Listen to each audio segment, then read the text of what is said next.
தினம்தோறும் விளக்கேற்ற நல்ல எண்ணெய் இதயம் நல்லெண்ணெய். ஊடக நண்பர்களுக்கு வணக்கம். நேற்று முதல் ஜிஎஸ்டி வரி குறைப்பு அமலுக்கு வந்திருக்கிறது.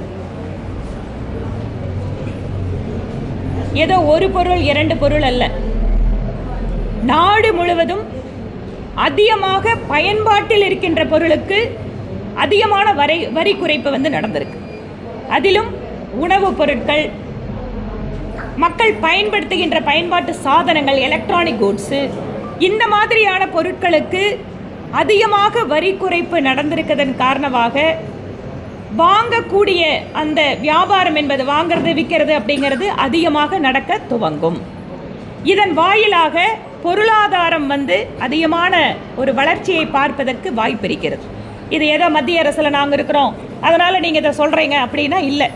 உலக அளவில் இருக்கின்ற பல்வேறு நிதி நிறுவனங்கள் அல்லது ஆய்வுகளை நடத்தக்கூடிய பெரிய நிறுவனங்களே இந்தியாவினுடைய பொருளாதாரம் இந்த மாதிரி ஜிஎஸ்டி வரி குறைப்பினால் அதிகமான வளர்ச்சியை நோக்கி செல்லும் என கணித்திருக்கிறார்கள். சரி, நம்மளோட ஏழை மக்களுக்கு அவர்கள் வாங்குகின்ற பொருளில், உணவுப் பொருட்களில் இவ்வளவு வரி குறைகிறது அப்படிங்கிற பொழுது எவ்வளவு வரி குறைச்சிருக்காங்க, இத்தனை நாள் நாம் வாங்கின பொருளோட விலை எவ்வளவு, நேற்றிலிருந்து இதனோட விலை எவ்வளவு, இதை பொதுமக்களுக்கு நாம் அதிகமாக எடுத்து செல்ல வேண்டி இருக்கிறது.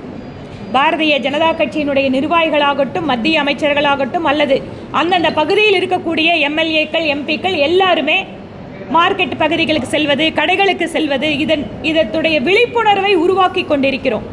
அதே சமயம் ஊடகத்தின் வாயிலாக பொதுமக்களுக்கு நாங்கள் ஒரு கோரிக்கை வைக்கிறோம். நீங்கள் இத்தனை நாள் வாங்கின பொருளோட ரேட்டை உங்களுக்கு தெரியும். நீங்கள் கடைகளுக்கு செல்கின்ற பொழுது ஜிஎஸ்டி வரி குறைப்பினால் இந்த குறிப்பிட்ட பொருளுடைய விலை எவ்வளவு மாறி இருக்கிறது அப்படின்னு கேட்டு தெரிஞ்சுக்கோங்க. இல்லைன்னா சில நிறுவனங்கள் ஒரே ரேட்டில் வித்துட்டு இருப்போம் அப்படின்னு சொல்லிட்டு அவங்க கேட்கறதுக்கு எதுவுமே இல்லைன்னா அந்த மாதிரி விற்கிறதுக்கான வாய்ப்புகள் உண்டு. நான் எல்லாத்தையும் இதை சொல்லலை. நிறைய வியாபார நிறுவனங்கள் அவங்க விளம்பரமே கொடுத்துருக்காங்க. பாருங்க, நாங்கள் இவ்வளோ விலை குறைச்சிருக்கோம், பைக்கு விலை இவ்வளோ குறைஞ்சிருக்கு, டிவி விலை இவ்வளோ குறைஞ்சிருக்கு, ஏசி விலை குறைஞ்சிருக்கு, வாங்கக்கூடிய மோட்டார் பம்ப் செட்டுகள், இதை விவசாயிகள் தயவு செஞ்சு கேளுங்க. விவசாயிகள் ஒரு மின் மோட்டார் வாங்க போனீங்கன்னு சொன்னால் பம்பு செட்டு விலை எவ்வளவு குறைஞ்சிருக்கு அப்படின்னு கேட்டு உறுதி பண்ணிக்கோங்க. அதனால் நுகர்வோர்களாகட்டும், பொதுமக்களாகட்டும், பயன்பாட்டாளர்கள் தயவு செய்து வரி குறைப்பினுடைய பலன் உங்களுக்கு வந்திருக்கிறதா என்பதை ஒரு முறை நீங்கள் அதை செக் பண்ணிக்கோங்க.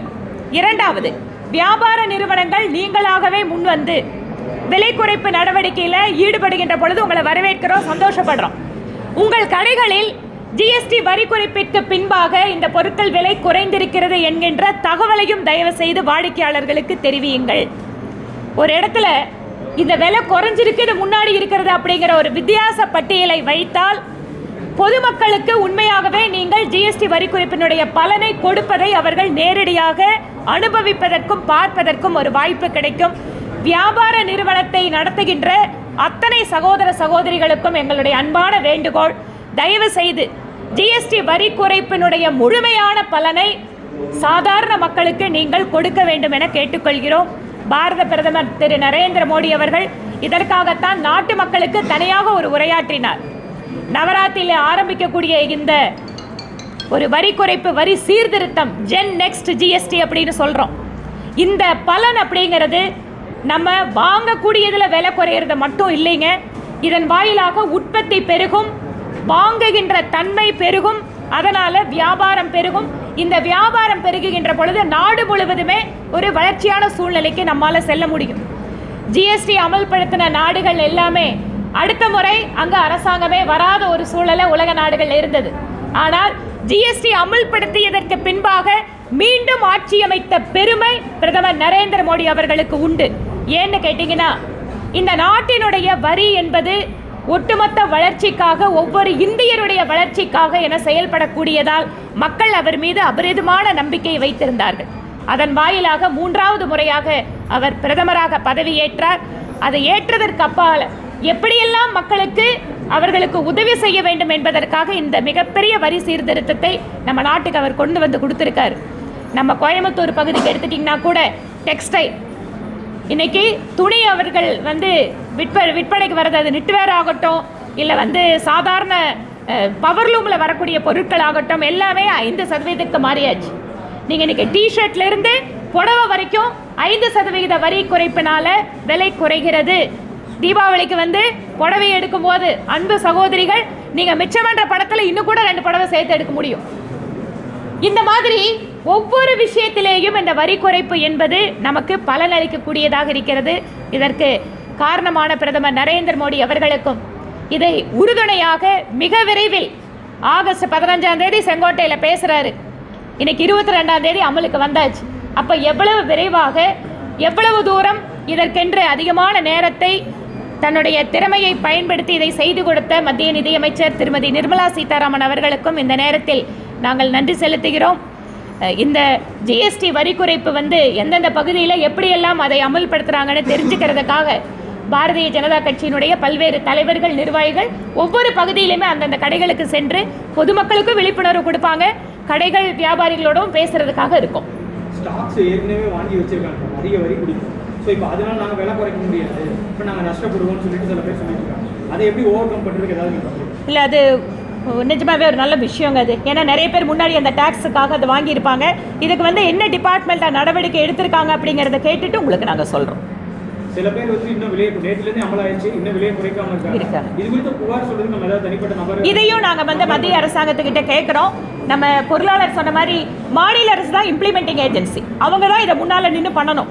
ஆனால் நம்முடைய மரியாதைக்குரிய முதலமைச்சர் இது பற்றி எந்த ஒரு விஷயத்தையும் வெளியில் பேசாமல் அமைதியாக வேடிக்கை பார்க்குறாரு. ஜிஎஸ்டி வரி குறைப்பிற்கு மாநில அரசும் ஒத்துழைப்பு கொடுத்திருக்கிறது, அதுக்கு நன்றி. ஆனால் அதே சமயம் ஏழை எளிய மக்களுக்கு இந்த பலன் போய் சேர வேண்டும் என்றால் மாநில அரசு தான் முன்னால் நின்று இதை செய்யணும். ஏனென்றால் உள்ளூரோட நிர்வாகம், வியாபார விஷயங்கள் எல்லாமே மாநில அரசு நேரடி கட்டுப்பாட்டில் இருக்கு. அதனால் மாநில அரசுக்கு இதில் அதிகமாக பொறுப்பிருக்கிறது. மாநிலத்தினுடைய முதல்வர் தன்னோட வழக்கமான பிஜேபிக்கு எதிரான அரசியலாக இதை பார்க்காம ஜிஎஸ்டி என்பது அனைவருக்கும் பொதுவானது. இந்த விஷயத்தில் தமிழ்நாட்டில் இருக்கக்கூடிய கவர்மெண்ட்டு ஏழை எளிய மக்களுக்கு உதவி செய்வதற்கு அவர்கள் களத்தில் இறங்கி இந்த விஷயத்தை சரி செய்யணும் அப்படிங்கிறது எங்களுடைய கோரிக்கை. 8 ஆண்டுகளாக குறைக்காம ஒரு தொகையை லாபமாகிட்டு இப்போ இந்த அளவில் குறைச்சிருக்காங்கன்னு சொல்லி காங்கிரஸ் எதிர்கட்சிகள் குறைஞ்சாங்க. இதுக்கு பதில் சொல்லணும்னா கொஞ்சம் நம்ம பின்னாடி போகணும். நாடு முழுவதும் ஒவ்வொரு பொருளுக்கும் ஒவ்வொரு மாநிலத்தில் விதவிதமான வரி. இங்கிருந்து நம்ம மகாராஷ்டிராவுக்கு ஒன்று அனுப்பணும்னு சொன்னால் அது போகிற வழியிலிருந்து அந்த செக் போஸ்ட்லேருந்து இது மாறுபடும். அதுக்கப்புறம் விற்கிறவங்க கூட வாங்குறது விற்கிறது கூட ஒரே வரி இல்லாதால ஒவ்வொரு பொருளுக்கும் ஒவ்வொரு இடத்துல ஒவ்வொரு மாதிரி ரேட்டு. இதனால் உற்பத்தி செய்யக்கூடிய நபர்கள், வியாபாரிகள், விவசாயிகள் இவங்க எல்லாருமே பாதிக்கப்பட்டாங்க. இன்றைக்கி வந்து ஒரே நாடு ஒரே வரி, மிகப்பெரிய சீர்திருத்தம் ஜிஎஸ்டி. இதன் வாயிலாக இன்றைக்கி ஆன்லைனு, டேக்ஸ், இந்த மாதிரி பல்வேறு விஷயங்களில் ஒரு மாற்றம் வந்திருக்கு. ஆரம்பத்தில் நாம் அமல்படுத்தும் போது மாநில அரசுகள் அல்லது மத்திய அரசு இந்த வரி விகிதத்தை எப்படி சரியாக கீழே வரைக்கும் எடுத்துகிட்டு போய் இந்த டேக்ஸை ப்ராப்பராக கலெக்ட் பண்ணுறது, ஆரம்பத்தில் நிறைய டீத்திங் ப்ராப்ளம் நம்மளுக்கு இருந்தது. ஏன்னா டேக்ஸ் ஸ்லாபு ஒவ்வொரு பொருளுக்கும் ஒவ்வொரு மாதிரி இருந்தது. இன்புட் டேக்ஸ் கிரெடிட் எடுக்கும்போது அது வந்து வித்தியாசப்பட்டது. இதனால் நிறைய சிரமங்கள் இருந்தது. இது ஒரு பக்கம். இன்னொரு பக்கம் இந்த ஜிஎஸ்டியோட டேக்ஸ் நெட்டுக்குள்ள வரக்கூடிய நபர்கள் அதிகரிக்க நம்மளுக்கு வருமானம் அதிகமாகிட்டே வந்துச்சு. அப்போது அரசாங்கத்துக்கு வந்து பரவாயில்லப்பா, நம்ம 4 வருஷ காலத்தில் இவ்வளவு வரி வரும் அப்படிங்கிறத ஒரு உறுதிப்படுத்தக்கூடிய சூழல் வந்துச்சு. இதனால் நம்ம தைரியமாக சில முடிவுகளை எடுத்தோம். என்ன எடுத்தோம்? நம்முடைய ஆண்டு வருமானம் 12 லட்சம் ரூபாய் வரை உயர்த்தணும். ஏன் உயர்த்தணும்? இதனால் வரி வருவாய் நம்மளுக்கு குறைஞ்சா கூட ஜிஎஸ்டியோட ரெவென்யூ வாயிலாக நம்ம அரசாங்கத்தோட எந்த செலவையும் குறைக்க வேண்டாம். எங்கேயுமே நம்ம அடி வாங்க வேண்டாம். ஏதோ அரசாங்கம் செலவு பண்ணுறதுனா மந்திரியோ பிரதம மந்திரி செலவு பண்ணுறதில்ல, நம்மளுக்கு வரக்கூடிய திட்டங்கள். இப்போ முன்னாடி சிறப்பு விருந்தினர் இங்கே பேசும்போது சொன்னார், விமான நிலைய விரிவாக்கம், கோயம்புத்தூர் விமான நிலைய விரிவாக்கத்துக்கு ஆயிரக்கணக்கான கோடி செலவு பண்ண வேண்டியிருக்கு. அப்போ அரசாங்கம் ஜிஎஸ்டியில் இவ்வளவு தூரம் வருமானம் வருது, எடுத்து இன்னைக்கு உள்கட்டமைப்பு வசதிகளை நம்ம முதலீடு பண்ணிகிட்டே இருக்கோம். பெரிய பெரிய ரோடு, நெடுஞ்சாலைகள் அதிகமாக வந்துட்டே இருக்கு. அப்போது ஜிஎஸ்டியோட வருமானத்தின் வாயிலாக உள்கட்டமைப்பு வசதிகளை மிக அதிக வேகமாக விரைவாக செயல்படுத்தணும். காங்கிரஸ் கட்சி சொல்கிற மாதிரி உங்களோட பழக்கம் என்ன? எதுலெல்லாம் அதிகமாக வருமானம் பார்க்குறோமோ அதை எடுத்து பாக்கெட்டில் போடுற பழக்கம் பிஜேபியில் இல்லைங்க. காங்கிரஸ் மாதிரி ஊழல் குற்றச்சாட்டுகள் ஒவ்வொரு அமைச்சரவையிலும் பிஜேபி கவர்மெண்ட்ல இல்லைங்க. வந்த அத்தனை ஜிஎஸ்டி வருமானம் திருப்பி மக்களுக்காக பல்வேறு திட்டங்களாக செயல்படுத்தப்பட்டு வருகிறது.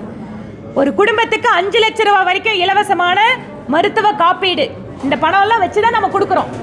இன்றைக்கு 11 கோடி பெண்களுக்கு ஒவ்வொரு வீட்லேயும் இலவச கேஸ் கனெக்ஷன் கொடுத்துருக்கோம். 4 கோடி ஏழை மக்கள் நல்ல வீடு கிடைச்சிருக்கு. இதெல்லாம் திருப்பி மக்களுக்காக தான் கொடுத்துட்ருக்கோம். ஆனால் இன்னைக்கு நம்ம ஓரளவுக்கு ஜிஎஸ்டி வருமானத்தை ஸ்டெபிலைஸ் பண்ணிட்டோம். 50,000 கோடி உடனடியாக வருவாய் இழப்பு வந்தால் கூட நாம் இந்த வரி குறைப்பின் வாயிலாக, வியாபாரத்தை அதிகம் பண்ணுறதன் வாயிலாக இந்த பணத்தை ஈடுகட்ட முடியும் அப்படிங்கிற நம்பிக்கை இந்த ஸ்டேஜில் வந்திருக்கு. அதனால் இந்த பலனை திருப்பி அப்படியே வச்சுக்கணும்னு கவர்மெண்ட் நினைக்கல, ஒவ்வொரு இந்தியருக்கும் கொடுக்கணுங்கிறதுக்காக இப்போ இதை அமல்படுத்தியிருக்கோம். அதனால் காங்கிரஸ் கட்சி எந்தெந்த துறையில் எப்படியெல்லாம் வருமானம் பார்த்து தன்னோட சொந்த வளத்தை பெருக்கிக்கலாம் அப்படின்னு நினைக்கிற சூழல் இல்லாமல் இப்போ எது கிடைச்சாலும் நாட்டு மக்களுக்கு என்ன கொடுக்க முடியும்னு பிரதமர் மோடி யோசிக்கிறார். நேற்று நீங்கள் வெளியிட்ட இந்த வீடியோவில் கூட சில கமெண்ட்ஸ் வந்து என்ன போட்டுருக்காங்கன்னா, இவங்களே பாம்பு வைப்பாங்களா, இவங்களே பாம்பு எடுப்பாங்களா அப்படிங்கிற மாதிரி கருத்துக்கள் பதிவு. கரெக்ட். ஜிஎஸ்டியே இருக்கக்கூடாதுன்னா யாருங்க கவர்மெண்ட் நடத்துறது? வரியே வேண்டான்னு சொன்னால் கவர்மெண்ட்டை நடத்துறது எப்படிங்க? அதையும் நம்ம யோசிக்கணும்ல. ஆனால் அந்த நிலைமை மாறிட்டு இருக்குங்க. இன்றைக்கி வரி கட்டுவதை பெருமையாக இந்தியர்கள் சொல்லக்கூடிய நிலைமைக்கு இன்றைக்கி பிரதமர் கொண்டு வந்திருக்கார். நான் ஒரு tax payer, I am contributing to the nation's development, nation's wealth அப்படிங்கிற ஒரு மன தயாரிப்பு அப்படிங்கிறது இன்றைக்கி அதிகமாக மக்கள்கிட்ட வர ஆரம்பிச்சிருக்கு. நம்ம வரி கொடுக்கறதுங்கிறது திரும்பவும் அந்த வரி நமக்கு பல்வேறு திட்டங்களாக நம்மளை வந்து சேர்றதுக்காக தான்.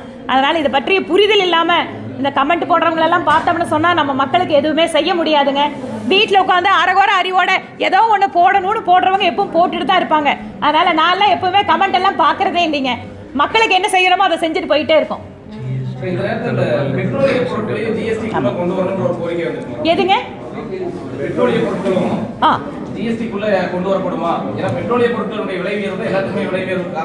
ஓகே, நம்ம இப்போ வந்து முதல் கட்டமாக ஜிஎஸ்டி வரி குறைப்பிற்கு எல்லா மாநிலத்தையும் ஒத்துழைப்பு கொடுக்க வச்சு இதை கொண்டு வந்து அமல்படுத்திட்டோம். இனி அடுத்த கட்டமாக பெட்ரோல் டீசல் பொருட்கள் ஒவ்வொரு மாநிலத்துக்கும் ஒரு நம்பிக்கை கொடுக்க வேண்டி இருக்குங்க. தமிழ்நாடு கூட முதல்ல என்ன சொன்னாங்க, ஐயோ ஜிஎஸ்டி குறைஞ்சிட்டிங்கன்னா எங்களுக்கு வருமானம் போயிடும் அப்படின்னாங்க. ஆனால் அதை ஓப்பனாக அவங்க வந்து வெளியில் சொல்லலை, ஏன்னா மக்களுக்கு குறையும் போது நாம் அப்படி சொல்லக்கூடாதுன்னு. ஆனால் ஜிஎஸ்டியோட வரி வருவாய் பெருக பெருக சிறிது சிறிதாக மற்ற ஜிஎஸ்டி நெட்டில் இல்லாத மற்ற பொருட்களும் உள்ளே வர்றதுக்கு வாய்ப்பு இருக்குது. மாநில அரசாங்கங்கள் சேர்ந்து தான் ஜிஎஸ்டி முடிவு எடுக்கிறோம். மாநில அரசாங்கங்கள் ஒத்துழைப்பு கொடுத்தால் மிக விரைவாகவே பெட்ரோல் டீசலையும் ஜிஎஸ்டிக்குள்ளே கொண்டு வந்துடலாம். ஜிஎஸ்டி இம்பேக்ட் வந்து சாதாரணமான பொதுமக்களுக்கு உடனடியாக வந்து தெரிய வரல. அவங்க என்ன சொன்னாங்க, இல்லைங்க இன்றைக்கி தானே அமுல்படுத்தியிருக்காங்க, நாங்கள் இனி வீட்டுக்கு மளிகை பொருள் வாங்குவோம், இல்லை நான் வீட்டுக்கு வந்து ஒரு எலக்ட்ரானிக் பொருள் வாங்க போகிறேன், இல்லை நான் வீட்டுக்கு ஜவுளி எடுக்க போகிறேன், அப்போ தான் அவங்களுக்கு அது தெரியும். நேற்று முதல் நாள் அப்படிங்கிறதால. ஆனால் குறைச்சது நல்ல விஷயம். பிரதமர் மோடிக்கு நன்றி அப்படிங்கிற ஒரு நல்ல உணர்வு, அந்த குட் ஃபீல் அப்படிங்கிறது எல்லா பக்கம் இருக்குது. ஆனால் அதனோட இம்பேக்ட் ஒவ்வொரு இண்டிவிஜுவலுக்கும் இனி போக போக தான் தெரியும். அதனால தான் நாங்கள் வந்து எல்லா இடத்துக்கும் அதை போய் அது ஒரு அவேர்னஸ் கிரியேட் பண்ணிட்டு இருக்கோம். அதனால தான் நான் அதை கோரிக்கை வச்சிருக்கேன். நாங்களும் வந்து ரிக்வஸ்ட் கொடுக்குறோம். நாங்கள் வந்து தொழில் வர்த்தக சபை, வியாபாரிகள் சம்மேளனம், திரு விக்ரமராஜா அவர்கள் கூட எனக்கு அனுப்பிச்சிருந்தாரு, பாருங்க நாங்கள் வியாபாரிகள் எல்லாத்துக்கும் சர்க்குலர் கொடுத்துருக்கோம். அதனால எல்லா இந்த மாதிரி சம்பந்தப்பட்ட அசோசியேஷனோடவும் நாங்கள் கோரிக்கை கொடுக்குறோம். ஜிஎஸ்டி ரேட்டு வந்து குறைஞ்சதை நீங்கள் போடுங்க கடையில் அப்படின்னு. இன்னைக்கு அமேசானில் முதல் பக்கத்தில் விளம்பரம் வந்திருக்குங்க. இன்னைக்கு டிவி, ஸ்கூட்டர் என்னென்னவெல்லாம் குறைஞ்சிருக்குன்னு பெரிய விளம்பரமே கொடுத்துருக்காங்க. இந்த மாதிரி எல்லாம் பல்வேறு நடவடிக்கைகள் வெகு சீக்கிரம் அது நடக்க ஆரம்பிச்சு. சங்கத்தினர் வந்து பாத்தீங்கன்னா டீ வந்து 20 ரூபாய்க்கு இருக்காங்க, சென்னையிலே 15 ரூபா தான். இப்ப விலை குறைஞ்சதுக்கு அப்புறம் அவங்க விலை குறைக்க வாய்ப்பு இருக்காம அது ஏதாச்சும் நம்ம சைடுல ஏதாச்சும் நம்ம பேசலாங்க. பேக்கரியோ டீ கடை உரிமையாளர்கள் அவங்க கிட்ட சக்கரை, டீ தூள் இந்த மாதிரியான விஷயங்கள்ல இவ்வளவு நாள் அவங்க அந்த இன்புட் டாக்ஸ் கிரெடிட் எப்படி எடுத்திருக்காங்கன்னு பார்த்துட்டு இதை எப்படி விலை குறைக்கிறதுக்கு வாய்ப்பு இருக்கோ அதிகாரிகளோட நான் பேசுறேன். டீ 20 ரூபா நானும் நேற்று சாப்பிட்டேன்ப்பா கடையில். நானும் கேட்டேன். ஒரு கடையில் 12 ரூபாய்க்கு விற்கிறாங்க, ஒரு கடையில் 5 ரூபாய்க்கு விற்கிறாங்க, ஒரு கடையில் 20 ரூபாய்க்கு விற்கிறாங்க. டிபெண்ட்ஸ் அப்போ அந்த கடையோட லொக்கேஷன், இந்த மாதிரி விஷயங்கள் எல்லாம் இருக்குது, குவாலிட்டி இதெல்லாம் இருக்குது. நல்ல பாலில் வந்து தண்ணியே கலக்காமல் போட்டால் அந்த டீக்கு விலை ஜாஸ்தி, நிறைய தண்ணி கலந்தோம்னா விலை குறைச்சல், இப்படி தான்ப்பா. 15 ரூபா ஓகே மேம் டிடிவி தினகரன் வந்து அண்ணாமலை நேற்று செஞ்சிருக்காரு. அடுத்து ஓபிஎஸ் எனக்கு அதை பற்றின தகவல்கள் எதுவும் தெரியலைங்க. நான் வேணா கேட்டு தெரிஞ்சுட்டு உங்களுக்கு சொல்கிறேன். கூட்டணியிலேருந்து வெளியே போன வந்தனா ஒருத்தர் வந்தனா கட்சி நிர்வாகிகள் யாரும் பொறுப்புகளை பார்க்கல. ஆனால் வந்து முன்னாள் தலைவர் வந்து போய் பார்த்துருக்காரு. எனக்கு அதான் சொல்கிறேனே, எனக்கு அதை பற்றின தகவல் எனக்கு தெரியல. நான் வேணா அதை கேட்டுட்டு உங்களுக்கு சொல்கிறேன். தமிழக தேர்தல் களம் தொடர்ச்சியாக நடந்துக்கக்கூடிய நடவடிக்கைகள்லாம் பார்க்கும்போது திமுக வசம் தாவேக்காண்டு தான் போயிட்டு இருக்கு. மற்ற கட்சிகள் எல்லாரும் ஓரங்கட்டப்பட்டார்கள் அப்படின்னு ஒரு கருத்து யார் சொல்கிறாங்க? விஜயே சொல்றாரு. விஜய் தானே சொல்லுவார், அவர் தாங்க சொல்லுவார். வேற யாராவது சொன்னால் பார்த்துக்கலாம். பொதுமக்கள் கருத்தும் அப்படிதான் இருக்கு. சரி, இப்போ நாங்கள் சொல்லட்டுமா? திமுகவுக்கு எதிராக திமுகவை வீழ்த்துகின்ற ஒரே சக்தி தமிழகத்தில் தேசிய ஜனநாயக கூட்டணி மட்டுமே. வேற யாராலையும் வீழ்த்த முடியாதுங்க.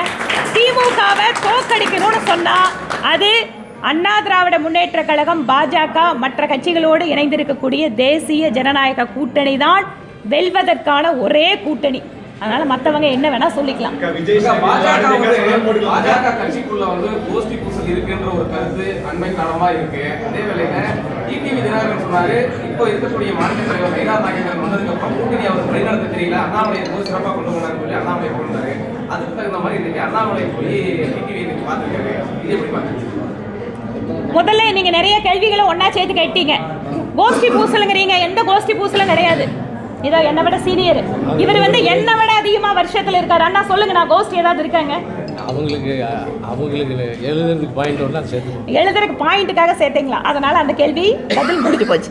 ரெண்டாவது இருங்க, முதல் கேள்விக்கு பதில் முடிஞ்சது, எங்க சீனியர் லீடரே சொல்லிட்டாரு. மாற்றி மாற்றி ஒரே கேள்வி வைக்கிறேன். அதான் ரெண்டாவது கேள்வி.